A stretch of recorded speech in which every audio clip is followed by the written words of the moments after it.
Assalamualaikum warahmatullahi wabarakatuh. Alhamdulillahirabbil alamin. Assalatu wassalamu ala asrofil anbiya'i wal mursalin wa ala alihi wa ashabihi ajmain amma ba'du. Para pamirsa ingkang hormatan, kang semindah monggo kita aturaken puji syukur kita dhateng Allah Subhanahu wa taala. Ndat ingkang sampun maring kita kanugrahan ingkang kathah sing dalam kesempatan punika kita saged sareng-sareng nambah wawasan ilmu agami kita. Monggo kita sareng bersyukur datang Allah karena masa mendalah sesaran kita dirayakan alhamdulillahirabbil alamin.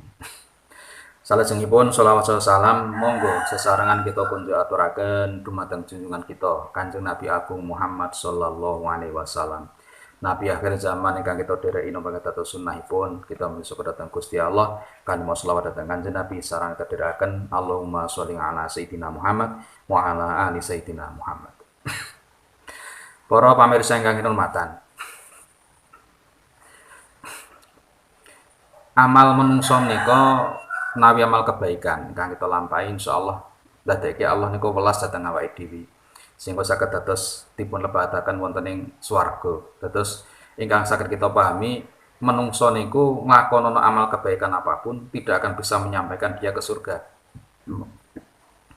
Sing iso nekake swarga niku mung ridhane Gusti Allah. Menungso niku nglakoni amal kebaikan golek ridhane Gusti Allah. Nek pun Allah ridho, maka diwelasi Allah, dikasih rahmat oleh Allah, dikasih disayangi oleh Allah sehingga dia dimasukkan ke dalam surga. Mergo ngamal menungso nek ditung-hitung dibandingke dengan nikmat Allah yang diberikan pada kita, amal kita tidak ada apa-apanya. Seandainya Allah itu terus semua amal kebaikan yang Allah berikan pada kita, semua nikmat Allah yang diberikan kepada kita dianggap sebagai pajak terus nyarutan, dianggap sebagai hutang terus kita suruh nyarutan dengan amal kebaikan, tidak mampu kita untuk menyaur hutang kita pada Allah Subhanahu wa taala. Bahkan amal kebaikan yang kita lakukan itu pun ada atas anugerah Allah berupa apa? Hidayah. Kita bisa sholat itu karena Allah berikan hidayah pada kita untuk sholat. Kita bisa bersedekah itu karena Allah berikan hidayah pada hati kita untuk bersifat dermawan. Banyak orang kaya tapi tidak bisa sedekah karena apa? Tidak punya sifat dermawan. Kita bisa melakukan puasa itu karena Allah memberikan kemampuan bagi kita untuk satu, hati kita diberikan kemampuan, kekuatan untuk menahan lapar. Yang kedua, kita dikasih kesehatan. Keempat, kita dikasih iman Allah Subhanahu wa taala. Sehingga kita bisa melakukan semuanya karena diberikan hidayah atau diberikan pertolongan oleh Allah Subhanahu wa taala. Karena itu sebaiknya atau seyogyanya semua amal kebaikan yang kita lakukan adalah sebagai sarana untuk meminta ridho Allah Subhanahu wa taala. Setiap amal yang telah kita lakukan hendaklah disyukuri agar ditambah oleh Allah Subhanahu wa taala. Itulah akhlak kita sebagai seorang mukmin pada Allah Subhanahu wa taala. Jangan sampai semakin banyak amal yang kita lakukan dapat menjadikan kita semakin sombong, tinggi hati dan besar kepala. Jangan kita bandingkan dengan orang lain. Umpamanya kita ahli tahajud, ahli puasa atau ahli apapun dalam ibadah kebaikan. Terus kita menyombong pada orang lain. Siapa yang bisa seperti saya tiap malam bisa tahajud?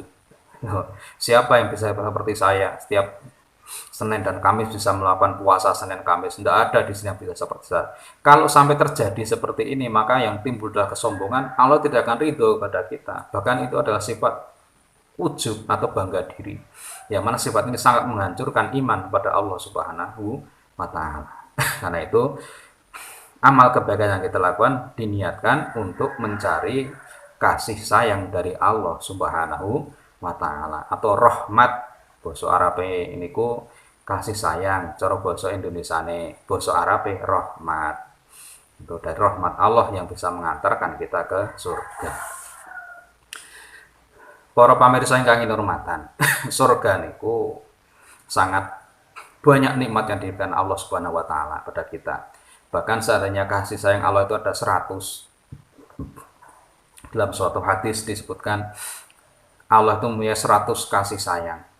Yang 1% atau 1 bagian itu diberikan di dunia ini. Yang mana dengan kasih yang di dunia ini ada orang tua menyayangi anaknya, anak menyayangi orang tuanya. Ada banyak kasih yang kita berikan atau yang kita lihat atau kita dapatkan di dunia ini. Itu cuma 1% dari kasih sayang Allah Subhanahu wa taala. Yang 99% nanti Allah akan simpan di surga. Jadi dunia ini ada orang dari kecil terus bertumbuh menjadi dewasa. Dari kecil dijaga oleh orang tuanya, tumbuh menjadi anak-anak dulu, menjadi remaja, menjadi dewasa, berumah tangga, sampai sepuh meninggal dunia dengan ditangis oleh keluarganya karena dia disayang oleh keluarganya. Itu adalah cuma 1% yang terbagi untuk seluruh dunia. Dari zaman di dunia ciptakan sampai kelak dunia berakhir, yaitu di hari kiamat. Itu cuma 1% dari kasih sayang yang dimiliki Allah Subhanahu wa Ta'ala. Nanti yang 99% akan diberikan kelak di akhirat. Banyak sekali. Niku. Di antaranya dengan ya jamuan-jamuan Allah untuk manusia di akhirat. Karena manusia itu kan terdiri dari tubuh, pikiran dan hati, juga roh dalam jiwa manusia. Kalau semua kita masuk surga, semua itu akan dapatkan haknya di akhirat kelak. Karena ketika kita beribadah di dunia ini, ya tubuh kita ikut beribadah, pikiran kita ikut beribadah, hati kita ikut beribadah. Semua dapatkan hak dari Allah Subhanahu wa Ta'ala ketika kita masuk surga. Di akhirat kelak, tubuh kita ini juga dapat di akhirat ini, maksudnya di surga. Tubuh kita ini dapatkan hak dari Allah Subhanahu wa Ta'ala apa? Berupa makan, minum yang enak di surga. Ya, berupa istri-istri yang selalu membahagiakan kita di surga. Berupa apapun yang mengenakan di surga. Bahkan pikiran kita juga mendapatkan kenikmatan di surga. Dengan apa? Berbagai macam kebahagiaan di surga. Tubuh tidak pernah sakit, tubuh tidak pernah menderita, terus pikiran tidak pernah kacau, tidak pernah tertekan, tidak pernah bingung, dan hanya ada bahagia tok. Bahagia tok. Terus hati pun dapatkan bagian kelak di surga apa? Hati akan selalu mendapatkan syahadah atau persaksian pada Allah Subhanahu wa Ta'ala. Itu. Jadi kalau kita sebagai orang Islam melakukan ibadah secara kafah, secara menyeluruh dengan fisik kita, dengan pikiran kita atau hati kita, dengan roh kita beribadah pada Allah, ya semua secara unsur kemanusiaan kita akan dapatkan balasan kelak di akhirat kelak. Fisik kita mendapatkan balasan, badan kita mendapatkan balasan di surga, pikiran kita sudah mendapatkan balasan di surga, hati dan roh kita juga mendapatkan balasan di surga. Dalam suatu hadis, Kanjeng Nabi Muhammad SAW dawuh ngeten. Dari hadis dari sahabat Abu Hurairah radhiyallahu anhu begini. Wan Abi Hurairah talan saking sahabat Abu Hurairah radhiyallahu anhu ngridoni. Sapa Allah anhu saking Abu Hurairah. Kala ngendika sapa Abu Hurairah, rupane pangandikan waladzi lan demi zat. Anzala kamus nurunaken apa zat alkitab ing Al-Qur'an. Ala Muhammad ing ngatasé Kanjeng Nabi Muhammad. Sallamu go paring tambah rahmat adim sapa Allah alaihi tasih Kanjeng Nabi wa sallam lan muga paring tambah keselamatan sapa Allah. An inna ahlal jannati sak temene penduduk surga nggih. La yazdaduna yakti tambah-tambah sapa penduduk surga. Apane jamalan baguse wa husnan lan kebaikane. Kama koyotine yazdaduna podo tambah-tambah sapa penduduk surga fid dunya ing dalam dunya haroman ing rentah utawa tuwane. Iki salah satu balasan bagi fisik di penduduk surga. Napa? Wong nang swarga niku saya suwe manggon nang swarga, bertambahnya waktu di surga tidaklah menambah tua mereka. Tapi saya mereka lama tinggal di surga, mereka semakin tampak gagah, tampak muda, dan semakin tampak segar. Husnan wa jamalan. Ini semakin tampak indah dan bagusnya. Mirip ketika wong niku ketika semakin lama tinggal di dunia, dia akan semakin tua. Nah, kita lihat sajalah, kita bandingkan diri kita sendiri. Dulu kita masih anak-anak dilahirkan di dunia. Dan kita menjadi bertambah tuh. Anak-anak dari remaja, dari dewasa, dari tua, sampai sekarang, sampai nanti renta dan meninggal dunia. Itulah kehidupan di dunia.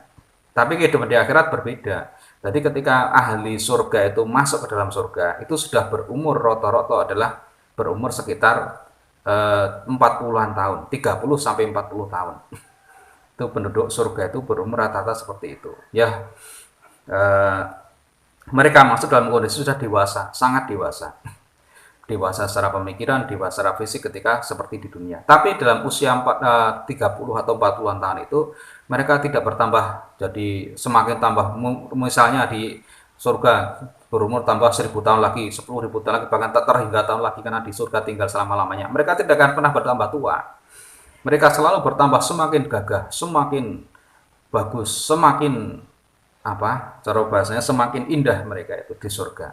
Jadi di surga tidak pernah bertambah tua. Di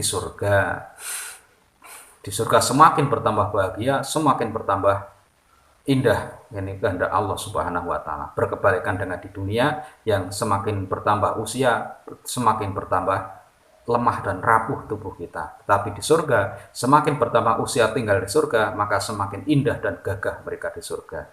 Itulah salah satu fadilah atau keutamaan yang diberikan Allah kepada ahli surga. Karena itu marilah para bapak ibu, para pemirsa sedaya, monggo kita berusaha untuk mendapatkan surga Allah Subhanahu wa taala. Jangan lupa terus beramal, hendaknya mencari rahmat atau kasih sayang Allah Subhanahu wa taala, sehingga dengan rahmat Allah kita dimasukkan ke dalam surga. Amin Allahumma amin. Dari saya sekian, banyak kesalahan mohon maaf, kami akhiri. Wabillahi taufiq wal hidayah. Assalamualaikum warahmatullahi wabarakatuh.